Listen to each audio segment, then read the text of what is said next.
Great. Well, welcome everyone. I hope you can hear me. My name is Dluzen, and I am the Director of Doctoral and Postdoctoral Life Design at Johns Hopkins University.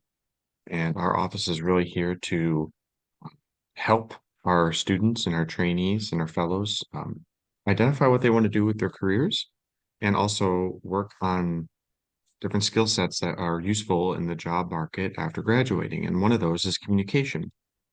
So every year we host the Empower Your Pitch competition, which is a doctoral research communication competition here at Johns Hopkins.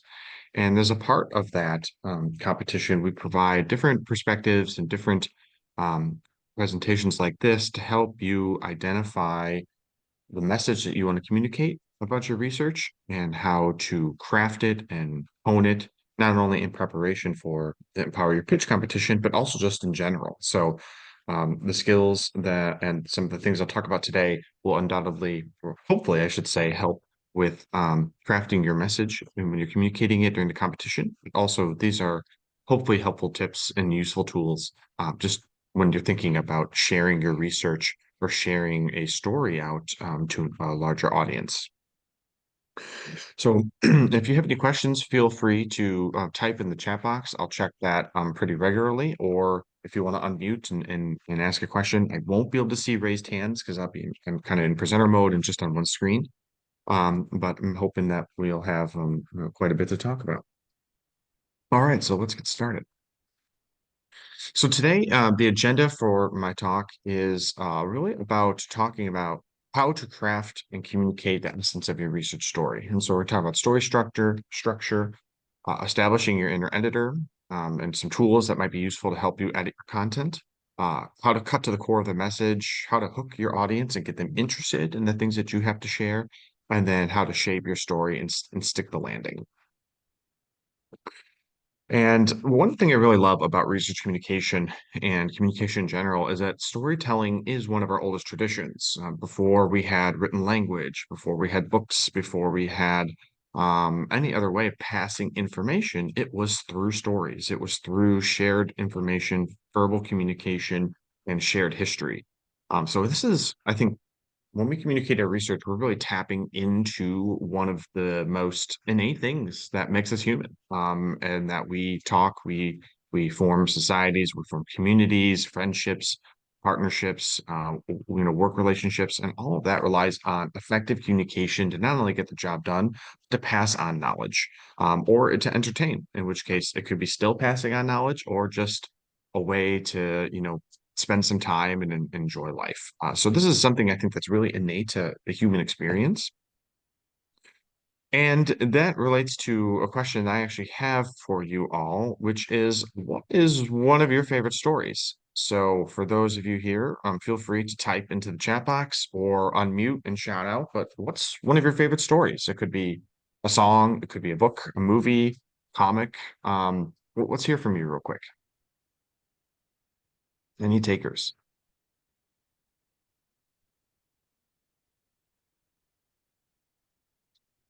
Nobody? Well, I'll share one of mine, and then hopefully some of you may be inspired to share. One of my favorite, oh, Harry Potter. Excellent. Thank you, Victoria. Harry Potter is one of my favorite stories too. Victoria, I'm gonna Shawshank Redemption. Excellent. Um, Crime and Punishment, Dostoevsky. Yes, very cool. Thank you. So for you three that shared, can either type in or unmute. What is it about the story that you like so much? If you don't mind sharing that. I'll share. It's the story of human resilience and persistence through tribulation. Awesome. Thank you. Yes, absolutely. Redeeming oneself, persevering through an unfair punishment. Absolutely. Excellent. How about for Harry Potter or Crime and Punishment?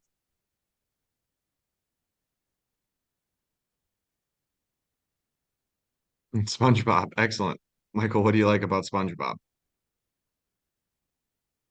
Hunger Games. Excellent. I think for the SpongeBob, it's more towards how I think about the problem, in a different perspective.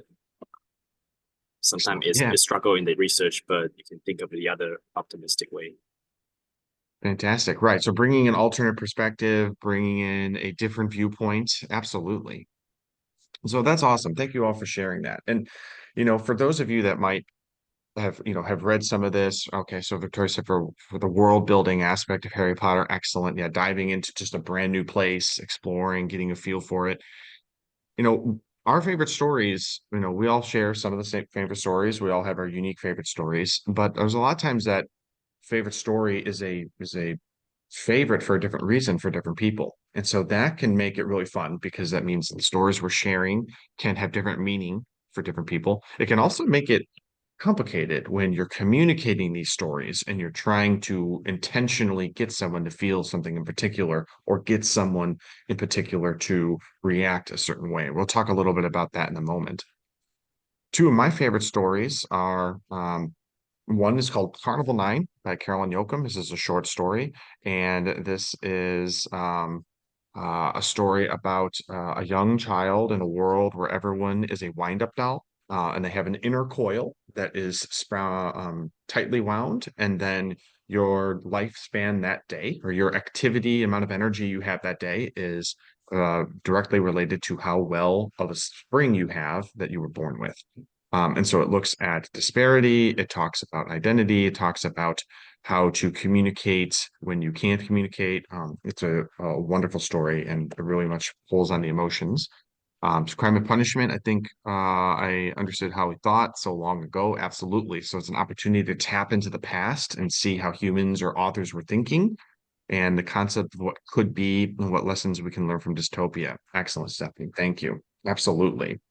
So it allows us to envision something new, allows us to explore possibilities or how to overcome triumph, or overcome adversity, or overcome some kind of barrier. Um, Another story I really like, and I'll probably reference a little bit, is Star Wars. I enjoy this because I love action and adventure, and I love the idea of thinking about being out in space with a lightsaber. So taps into me some of the emotion of the fun of the story, and also the idea of having a beam sword that can hack through walls and a chair in half. Not that I'm a destructive person, but I do like the idea of playing with a lightsaber. So, when we're thinking about your favorite story, this can be a good place to be thinking about how to craft your communication of your research. And I bring that up because if you are in the arts and sciences, you might, or in the arts in particular, arts and humanities, you might be already aware of this structure, but if you haven't, this is something called Freytag's triangle. It's a classic structure for a story, and there's a lot of stories that follow this kind of simple structure. We have exposition, or we're setting the basics of the story. I'll use Star Wars for an example. We're in a galaxy far, far away, a long time ago, and there's an empire, and there's a young boy stranded on a desert planet. There's a call to action, there's rising action. So things are happening after the story and the plot get in motion. There's some kind of climax. There might be multiple of them depending on how the story is structured, if there's multiple characters, if there are multiple plots that need to be put together. Harry Potter, Crime and Punishment certainly fall into that category. There's kind of falling action. So we've reached the moment of resolution. We've reached the moment where the action is done. And now we have some denouement. We just have some resetting of what's going on in the world now. Generally, and this is was this kind of showcased here, we're in a different place than we were in the beginning. We have moved on, we have learned something, maybe we've lost something or gained something, but we have a new perspective, depending on the story. So this can be a very useful structure for framing your research communication. And so I've kind of overlaid how that might look, especially if you're having trouble configuring out how am I going to communicate my work, especially if you haven't done it too often yet. Um, Double check here. Great. So usually a good research story has the problem you are addressing or some kind of background significance. So if you've written a research paper already, you're probably kind of familiar with the structure and that you need to lay the groundwork out for your audience, whether it's a very technical audience or you are walking into a hotel lobby and you're about to just have a conversation with total strangers. You have to give a little bit of context to set the plot in motion, so to speak. You might be then talking about your data or your experiments or the process in which you use to identify the problem or a specific issue you encountered while you're doing your research. If you had to go to an archaeological dig, for example, or you had to go to a particular library to get some primary text, there might be something compelling or interesting about the way you're doing your research that you want to highlight. You have your data, you analyze it, and then there's some kind of conclusions. And again, ideally, once you've completed your research, we should be in a different place, and you should be in a different place than where we were knowledge-wise. And likewise with your communication of your story, you should be in a different place than where the audience was when you began your presentation. So to go back and use my Star Wars analysis, this structure can also be used to adjust for alternative perspectives. So just like some of us are taking a different meaning from different stories, there's different ways you can highlight different aspects of a story using this structure. So for instance, the Rebel Alliance in Princess Leia need to destroy the Death Star, but their ship's captured. So that's at the very beginning of the movie. Spoiler alert, I am going to spoil the original Star Wars. I apologize if you haven't seen it. So that's our background. We have this alliance, we have a princess, and they need to destroy this huge thing called the Death Star, but she's captured.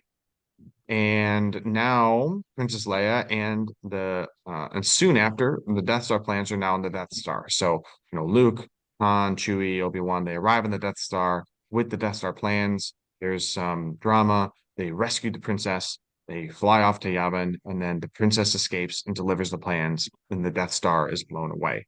So Star Wars, from the perspective of Princess Leia, is that she has these important plans. She gets captured, which is going to inhibit her ability to share the plans.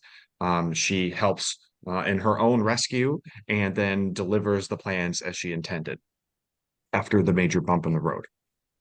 An alternative perspective of Star Wars is looking at the perspective, say, of Luke. He yearns for adventure to prove he's a good pilot, but he's also conflicted because he needs to stay and help his family and their farm on the desert planet of Tatooine. But Luke learns about the princess and decides to go on a rescue mission to try and save her, to try and bring the plans back to her. And along the way, he loses his mentor.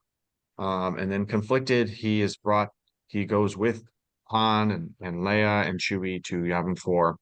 The Death Star plans get shared, and then he's the one that blows the Death Star away. So again, we have a simple structure like this can allow you to look at different perspectives. It can allow you to identify who the main character is and what their journey is, what the most important data point is, perhaps, what the most compelling part of your research is. And the rest of the talk is really going to be talking about how to identify some of those things. So really, I want to talk about, just like establishing your inner editor. And the questions and kind of the things that I'm going to share now are really to help you kind of figure out what your message is, whether it's for empower your pitch or whether it's for a dissertation defense, whether it's for presenting at a conference or talking to your family or randomly a stranger in the elevator. So these are kind of three guideposts that we're going to follow today and a tool. One is, what is it that you want to communicate? It seems like a simple question, but could actually be quite complex. Why are you communicating what it is that you want to communicate? And then I think perhaps most importantly, to give a really effective presentation, a really strong really strong communication of your work, what is it that you want your audience to feel about your communicating? Those of you that shared out your favorite stories, you all mentioned, for those that shared, things that it made you feel excited, or you're learning about the past, or it's an alternate perspective, or there's great world building, right? These are all things that make you maybe feel excited or apprehensive or scared or thrilled, or you're feeling something when you're reading or interacting with the media that you've brought up. So what is it that you want your audience to feel when they're interacting with you and your story? And then one tool we'll talk about is, once you've kind of crafted your story, what can be cut out from the draft to sufficiently answer these three questions? And if you can really answer these three questions and eliminate some of the fluff, some of the extra material, some of the extra things in there, and really hone in on your message, it can be very, very impacting and very, very powerful. Excuse me one moment. Okay, I'm going to take a brief pause. Any questions? Let me check the chat box here. Okay, don't see anything there. Again, feel free to type in any questions. I'll check every few slides, or unmute and just ask, you know, it might say, okay, just hold on a second, let me finish this slide and then we'll get to your question. But if you're raising your hands, I can't see that at the moment. I'm sorry. All right. So let's go back to this first question and dive a little bit deeper. What do you want to communicate? What perspective are you going to use for your presentation? Is it a personal story? Is this story about you as the researcher, and not necessarily as important about the research? Could be totally fine to do that. Is this a story about society in general? Is this a story about your data? A lot of communication stories are about, this is my data, I need to get it out there. Oftentimes, though, the most compelling perspective is to talk about your journey as a researcher or as a communicator, and then putting that into perspective over the data. So one editorial, is that a question? Sorry, Desmond. Oh, maybe I'm just a mic. Uh, yes, Victoria, I will come back to the fluff that often needs to be cut out in a few minutes. No worry, Desmond. So editorial considerations. One thing to be thinking about is who is the main character of your story, of this story? Is it you? Is it society in general? Is it your data? Is it something else? Identifying the main character can help you get set as to how to tell the rest of the story. So I'm going to go through an example. I actually pulled this morning from from the Washington Post. I'm going to take just a minute. Would like you to read through this example, and then I'll have a follow-up question. So please just give this a read real quick.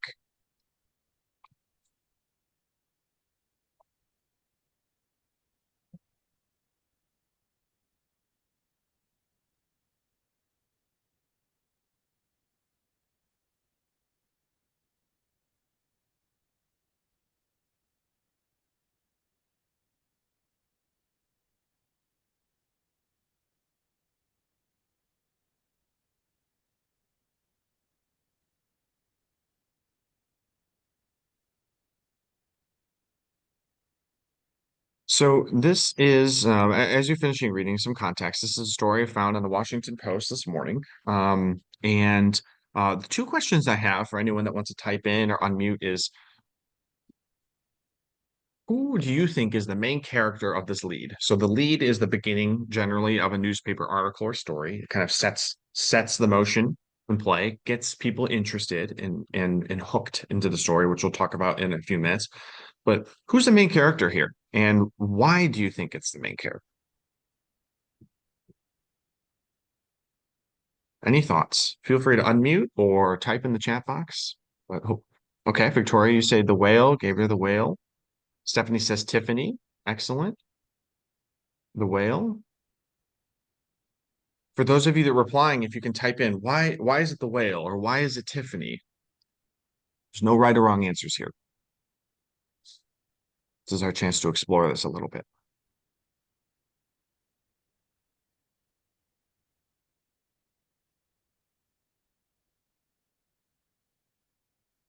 Just a few more seconds. Okay, the narrative is focused on describing the whale. Great, thank you, Desmond. Yeah, absolutely. Most of the words are.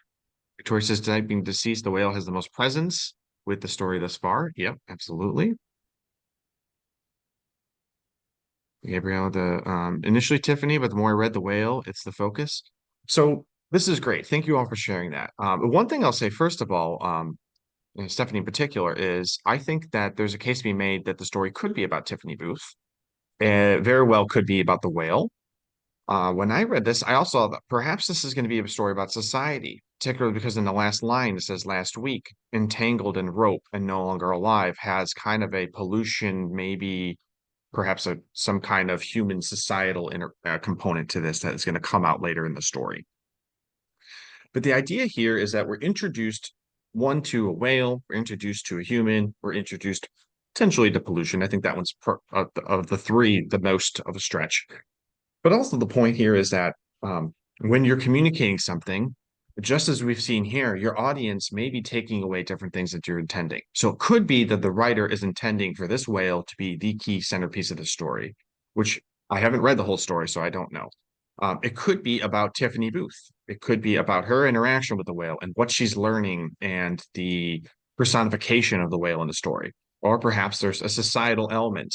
There's people coming to this beach, and even though it is a dead whale, this is an opportunity to interact with something in nature you don't typically see.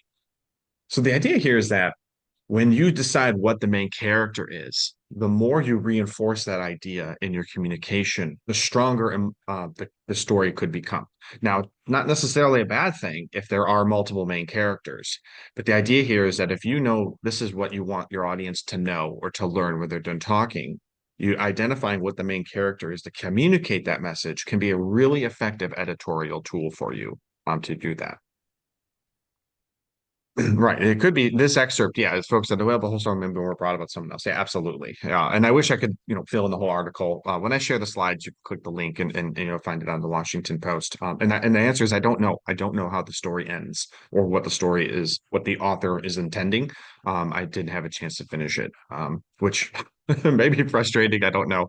But the point here is that you have the opportunity to set that narrative when you're putting on, and just to be aware that sometimes, even if you're trying to say, let's say the story is about Tiffany Booth, but everyone here, most people here are picking out the whale, that could be on purpose. It could also be a disconnect from what the person's writing versus what they're intending the audience to get.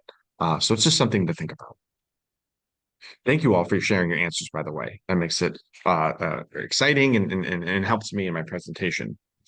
So the next question we're thinking about is, why are you communicating it? So let's look at this particular excerpt. This is another excerpt from the Washington Post. And again, please take a read and type in the chat box why is this the lead of this article? What is the writer trying to do here?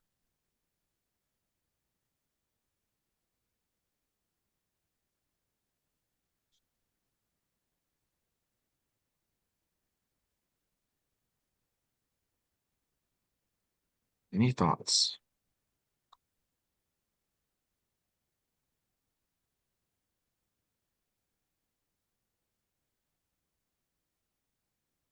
What is the writer communicating about here? Yeah, they're definitely trying to pique curiosity and novelty. Definitely painting a visual image. Excellent. About what? What are we getting our what are we getting our curiosity piqued by? Or what's novel in this? What are we thinking about when we're visually thinking about this? Mm-hmm. Yeah, not just wave shape, but actively waving. Excellent. And what is waving?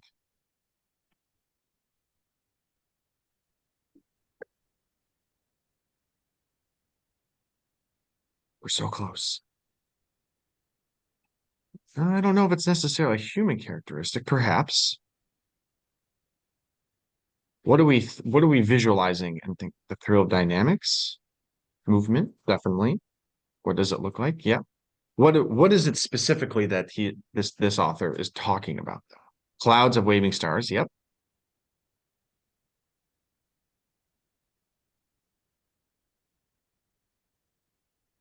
Right. So the others are big. This one is large. The one is the largest that is coherent. Right. And all of these things that you're highlighting are, visual cues, novelty, curiosity. All of it centers back to this thing, the Radcliffe wave. This new thing that they've named, and it's wave shaped, it's actually waving, it's a huge structure. All of the words in this lead are intended to get you to understand and know what the Radcliffe wave is. And it's being communicated because it's new. It's a novelty. It's a curious thing. It's something that we've just discovered.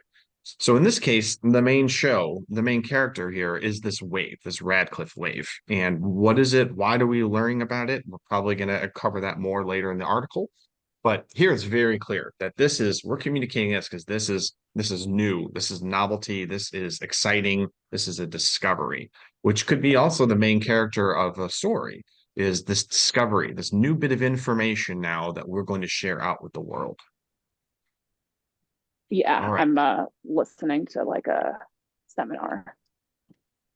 Oh, hi, Marissa.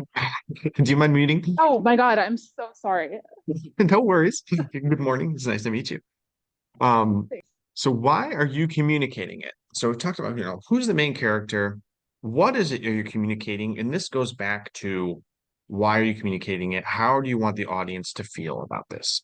So what's the purpose of you delivering your message? Is it to share a personal triumph, struggle? It says breath through. I should be editing and getting into my inner editor. It should say breakthrough. Are you trying to provide insight on what your data might mean to the world? Are you sharing a discovery like the Radcliffe wave? Are you trying to just educate your audience on a new topic? So if you can answer these three questions, what do you want to communicate? Why are you communicating it? What do you want the audience to feel about it?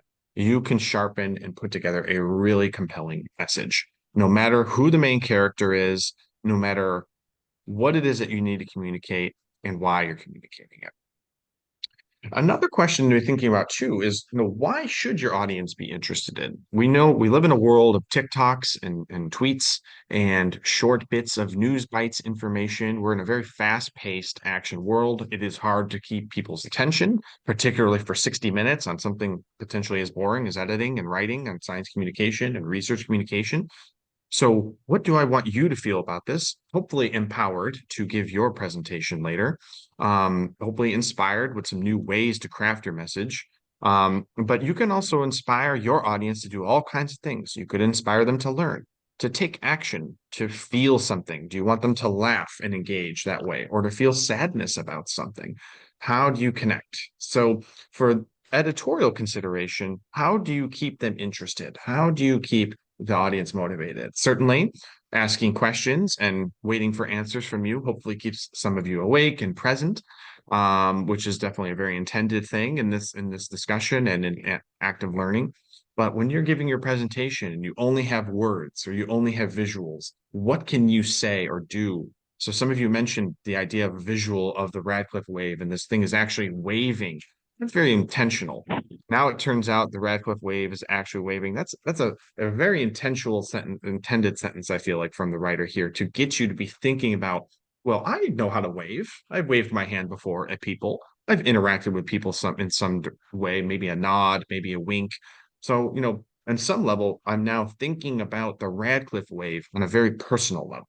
And that I have interacted with other things this way. And look at this whole thing of stars and cloud structure is also interacting with our with our individuals. Okay.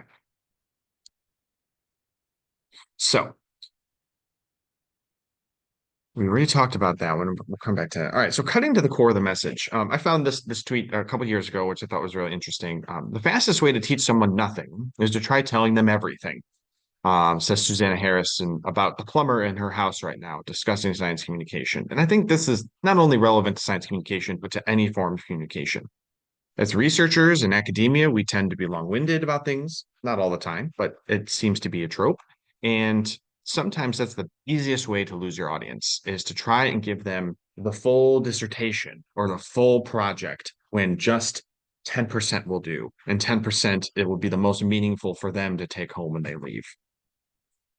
So this kind of goes back to cutting out the fluff, back to Victoria's question a little bit a while ago.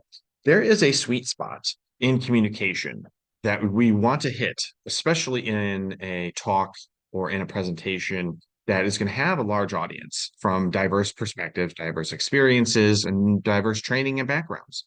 So as opposed to giving a discussion to your lab team or the members of your department who probably have very well-founded background in what it is you're talking about. If you're presenting to members of the audience that are in business and in finance or in other types of communication or in research completely different from your own, they're not going to be able to understand all the nuances of everything that you want to talk about.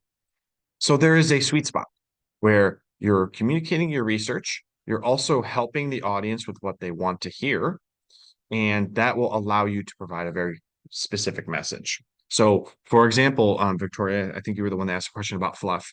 If you are giving a talk to a very non-technical audience, and all you are using is technical words and acronyms that are specific to your field, you could lose your audience because they're not going to have any understanding of what it is you're saying if you're lining up 8 different vocabulary words or acronyms that they have not interacted with ever before.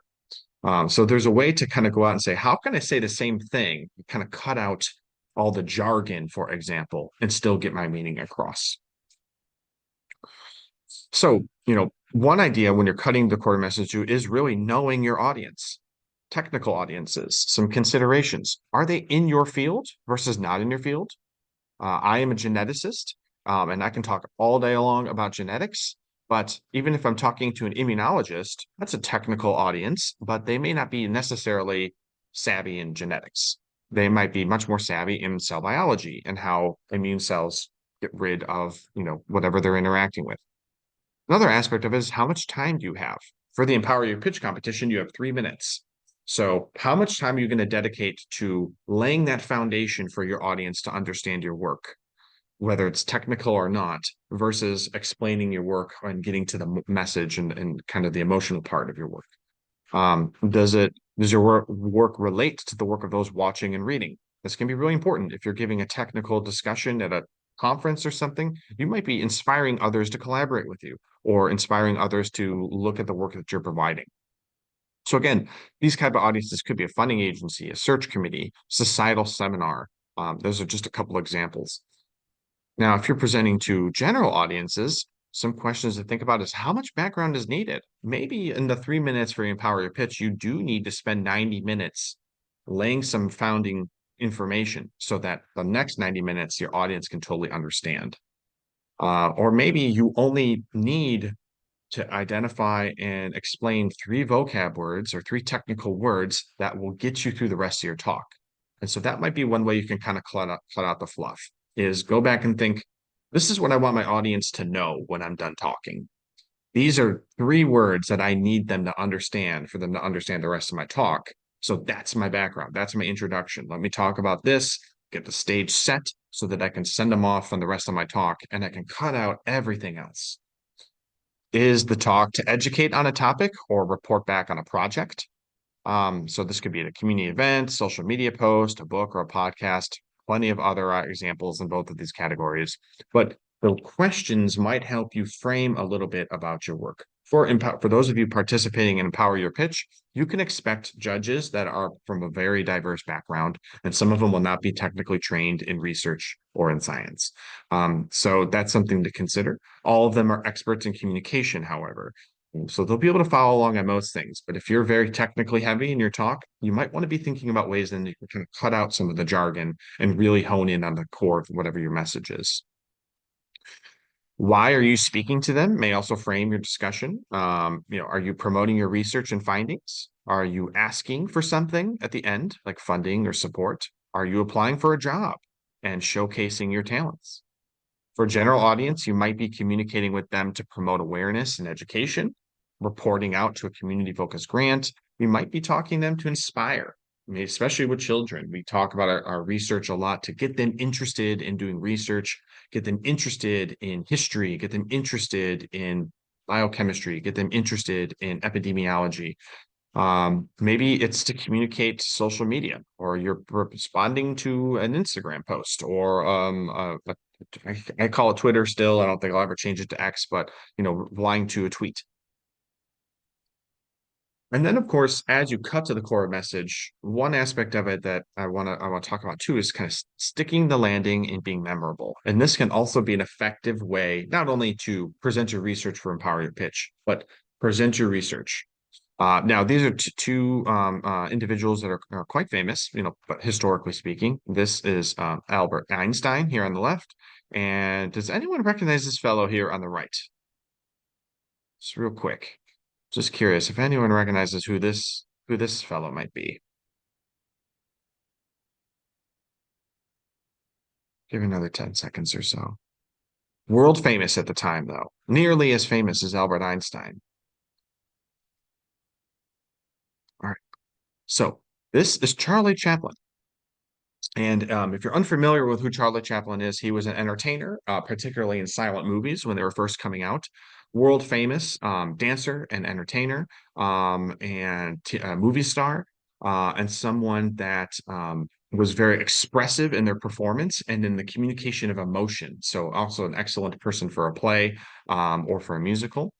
But there's this apocryphal story where they met together at an award ceremony, and supposedly, I don't know if this is entirely true, but there have been, I've read many sources that have said that they did meet, and obviously they're in this picture together, that Einstein said, what I most admire about your art is your universality. You don't say a word in your silent movies, yet the world understands you. And Chaplin apparently replied, true, but your glory is even greater. I don't know if anyone really talks this way anymore. The world admires you, even though they don't understand a world of what you say.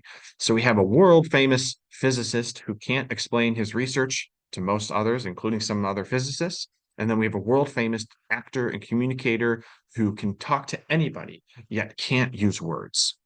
So I think this is really important in that you can be memorable, even if everything about your talk isn't necessarily memorable, or even if you're trying to come up with different ways to showcase your work. And part of being memorable is to get that emotion out of people, get them to laugh, get them to feel sad or happy or inspired about your talk, and then stick that landing. And we'll talk a little bit about the ending of your talk in a moment.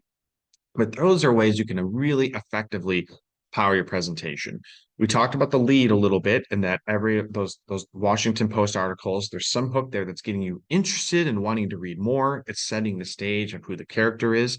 And then when you stick the landing and get someone to feel something about what it is you're saying, that's how you can be memorable and have a really effective package of a communication. And feel free to add in any questions. I'm hoping to save maybe the last 10 minutes to answer any questions. I know this is me droning on a lot about different things, or feel free to type in the chat box and I can try and answer along the way. So, hook. This is, again, kind of the beginning of the talk. What's the problem you're talking about trying to solve? Why does your work interest you? Did you get into this work? So if the talk is about you, if you're the main character, why does your work interest you? Why are you doing this work? Those can be very compelling reasons that someone will be interested in what you have to say. How does your audience relate to the work? So in that shared story about the Radcliffe wave, we actually talked about the fact that physically this thing might be actually waving, but a few of you mentioned the actual visual of someone waving. And that's a very personal thing. It's very easy for us all to relate to someone waving to us or someone signaling to us or interacting with us in some way. And so thinking about something out in the galaxy doing that is a very easy way to connect your audience, in a very, I shouldn't say easy, but a very dynamic way to connect your audience with what it is that you're talking about. Is it a disease or some societal problem that maybe some of your audience has actually interacted with or has a personal connection to? That can also be a very compelling way to get them to be interested in what you have to say. And then, making it memorable. Have you discovered something important? Is there a cultural impact of your work? Does what you found lead to more questions? Did your findings subvert expectations? Was there personal growth?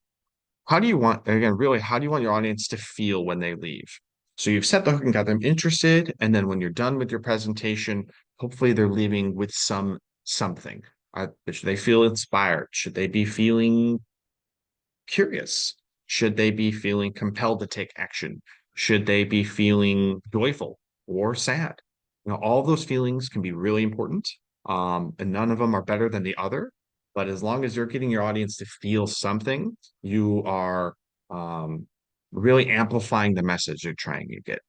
And so one editorial consideration is when will this be introduced?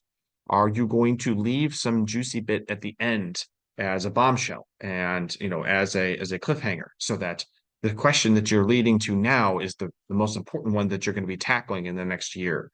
And I need funding for it, or I want to communicate this to get other people interested in this question. When you bring in that emotional resonance can also impact making your story memorable. Now, for Empower Your Pitch, you have 3 minutes, so probably bringing in at any time is going to be fine. If you have an hour-long presentation, you might want to be more thoughtful as to when you're putting in that emotional connection. Could be early on, it could be later. But again, leaving them with something that they're feeling is probably the strongest way that you can get them to connect with what it is that you're talking about. So for technical audiences, some ways that you might be able to get them to care is, are they looking to hire you or collaborate with a new colleague? They have money to spend on an exciting new project, and you're trying to get a little bit of that for your project. Are you sharing new data or perspectives to help them with their project? So you can be very clear about that. Today I'm going to present this new data. on my talk. I'm hoping that you'll incorporate it into your research. So hopefully that would pique their interest, and let me show you how you're going to do that. For general audiences, it might be a new perspective on an issue, or an alternative perspective. It might be interest in your field, getting people curious about you, your career path, or again, it might be just to educate someone. So again, it will just depend on what it is you're communicating and why you want to communicate it. And then again, the hook, some of the things to think about, it sets the tone early, no matter the medium. So you might ask yourself, why now? Why am I sharing this now? Um, is there a way you can connect and get them to understand why your research matters?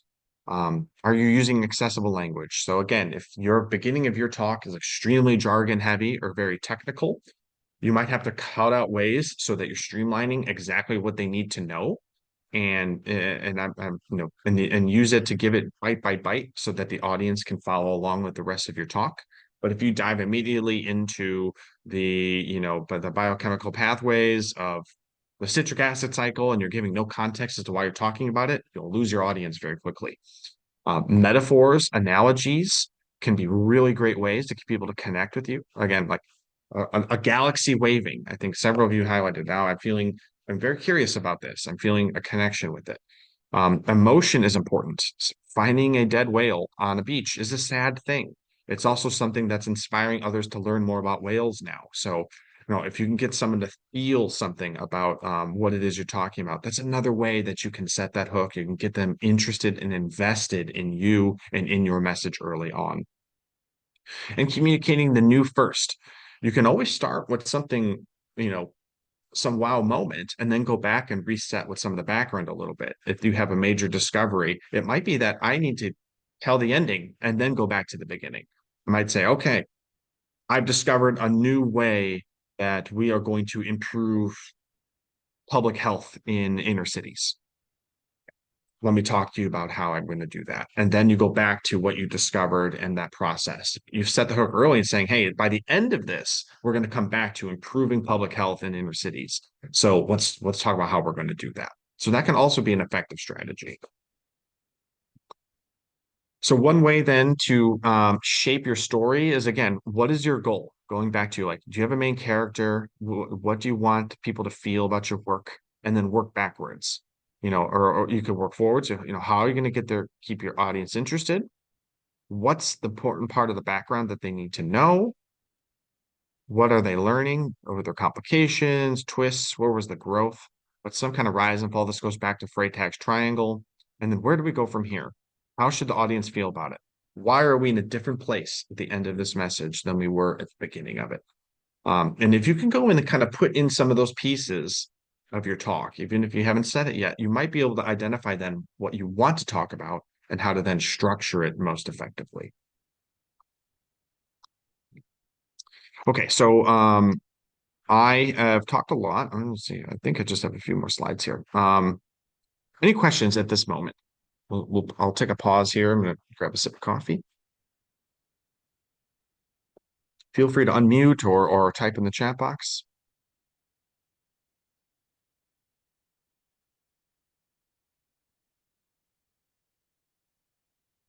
Awesome. Thank you.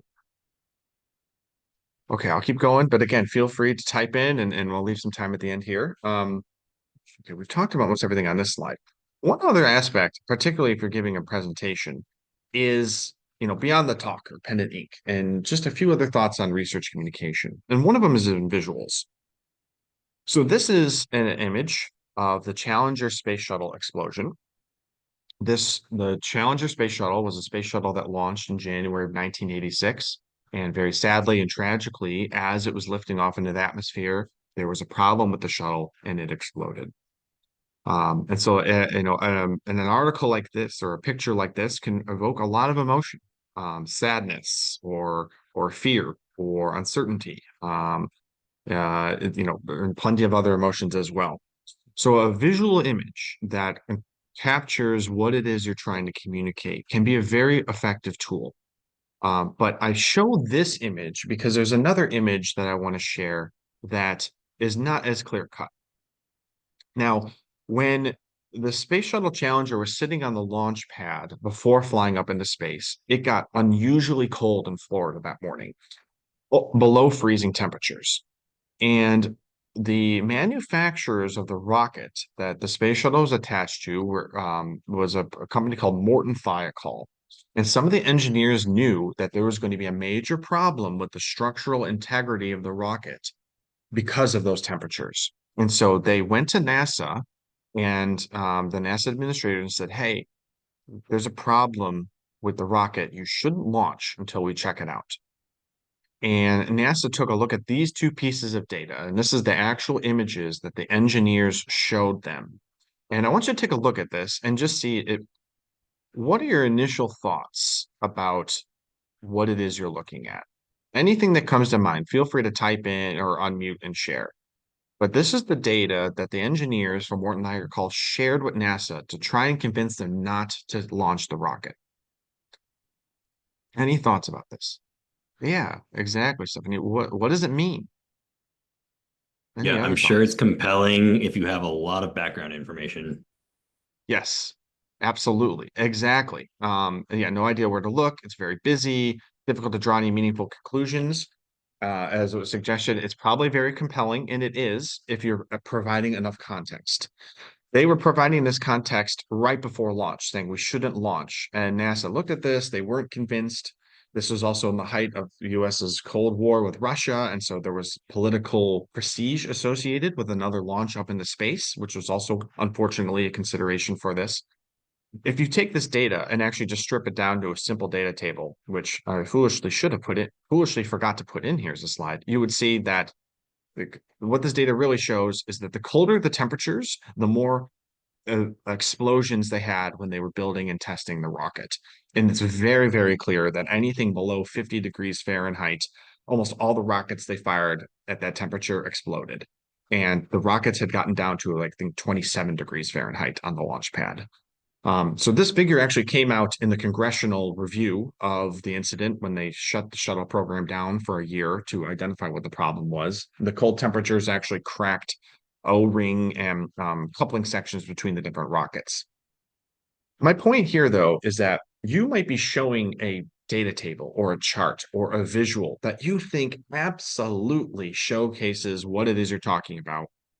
And your audience may be on the other side going, huh? Or your audience may be on the other side going, I don't know what to look at. So it might be that you need to effectively draw their eye to a portion of the graph, or you might need to cut it out. You might need to cut the fluff. None of this, in this case, is important in showing that temperature affects rocket integrity. So we need to change the graph. So my thoughts here are, if you have a graph or you have a visual that you are going to be showing in your presentation, whether for Empower Your Pitch or for an article or even for a paper or whatever it is that you're presenting and how you're presenting it, get other people to look at it. Don't give them any context. See what they're drawing from it conclusion-wise. Are they getting in the realm of where you think they should be going or where you need them to go when they look at that image? An image can be so powerful. It can bring in a lot of emotion. It can bring in a lot of context. It can bring in a lot for your presentation. But if it's not used effectively, in this case, is a terrible outcome. Obviously, in our presentations, the stakes aren't going to be that high. But my point here is that miscommunication can occur if whatever you're presenting can't be interpreted or you can't walk them through. So when you are sharing, designing visuals, some thoughts here, are they interpreting the information the same as you had intended? Would an arrow or some visual cue aid you with your presentation? So having an arrow here that draws the eye to a particular test or a particular temperature, for example, may have made this a little bit easier to interpret. Can you simplify and still get the message across? Chunking may help. And so I mean that by that, like, as opposed to having all the text here, I chunked it. Here's a piece of information we'll talk about. Here's another piece of information we'll talk about. And here's the last piece of information. So if you are showing some pathway or a map or whatever it is that you're visualizing and showing, maybe chunking it into sections and having 4 slides that come together as one so that you're stepwise walking your audience through the information. That can be very effective and not only using a visual to aid in your presentation, but also then sharing with them the information as you need them to learn that information. Okay, we have about 10 minutes left. The final tidbits I'll have to share is that you need something to edit, so get crafting. I write science fiction on the side and I get a zero draft and it ends up being very different from what I started with. So that's okay. That's part of the editing process, is getting, your slides ready to go, getting your 3-minute thesis, your 3-minute presentation for Empower Your Pitch written out so that you can go back and you can cut out the fluff. You can add in some emotion. You can cut to the core of the message. You can craft it so that it's compelling. And then, another effective way, we haven't talked about this too much, but this is going to come out in later talks, is to practice. Talk to yourself, talk to a family member, talk to a friend or a colleague, but give yourself some space to learn the flow of how you're going to communicate the information. Time yourself a little bit so that you know how long it is. For the Empower Your Pitch, you have 3 minutes. That's going to be very important for the scoring. Again, it's okay to be nervous and make mistakes. We all do. And again, practice. That will help you get more comfortable with the flow. It may also help you realize, oh, I wrote my message with the main character in mind. And you know what? I'm feeling the emotion and how I want my audience to connect is actually this other perspective. Having something to edit and go back and change that up, and then practicing that can help you identify, whether that strengthens your message. So that's it for the formal presentation. That's my contact information. Feel free to email me with any questions you might have at any time. I'm happy to help. I'm showing the Death Star blown away because I hope here today you've been blown away by all the awesome things about science and research communication. I always default to science communication because I'm a geneticist, but research communication, all of this will work no matter what it is you're discussing in your work. So thank you, and happy to answer any questions. Let's see. Can we have the slides PDF? Yes, I'll be able to share that with you all. Let me stop sharing here. I don't have any quizzes. Let me pull my chat box back. Okay, I apologize, but I would like to clarify. In the Empower Your Pitch competition, are we able to share screen for visual slides, or is it all verbal? You can share slides or have something in the background. So for the first 2 rounds, it's on Zoom, so you can share whatever you need to share. I've seen people do a PowerPoint, no problem. I've seen people just stand and talk, and some have sung, some of them have used props. So you can incorporate visual elements. I believe in the final round in person, there would be a stage and a way to showcase whether it's a PowerPoint or some kind of other visual. Well, thank you, Michael. Thank you, Desmond. I don't know if it's Luckman or Luckman. I apologize for the mispronunciation. Eliza, Stephanie, thank you all for your kind words. Any other questions that I can help answer? I know it was a lot of information.